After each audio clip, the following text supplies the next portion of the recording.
حضرة صاحب الجلالة الملك فاروق الأول ملك مصر وصاحب بلاد النوبة والسودان وكردفان ودارفور الدعوة إلى أصحاب الجلالة والفخامة والسمو رؤساء دول الجامعة العربية ممثلين بأشخاصهم أو بتوكيلات عنهم إلى الاجتماع في مؤتمر خاص يعقد في زهراء إنشاص في يومي 28 و 29 مايو سنة 1946. وقد لبت دعوة حضرة صاحب الفخامة السيد شكري القواتلي رئيس الجمهورية السورية، وحضرة صاحب الجلالة الملك عبد الله ملك شرق الأردن، وحضرة صاحب السمو الملك الأمير عبد الإله الوصي على عرش العراق،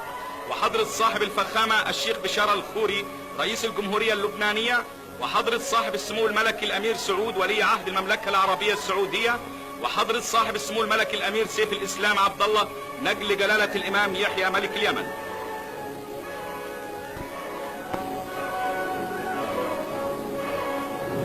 في صباح يوم 27 مايو وصل إلى مطار بنفيلد حضرة صاحب السمو الملك الأمير سعود ولي عهد المملكة العربية السعودية على متن طائرة خاصة، وقد استقبل سموه في المطار جمهور كبير من المستقبلين يتقدمهم سعادة الفريق عمر فتحي باشا كبير اليوران نائبا عن جلالة الملك المعظم.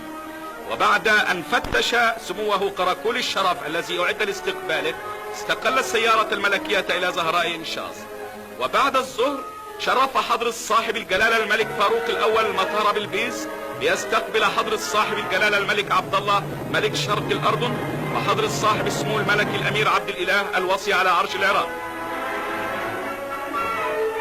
لما نزل الضيفان العظيمان إلى أرض المطار حياهم جلالة الملك تحية حارة وهنأهما بسلامة الوصول.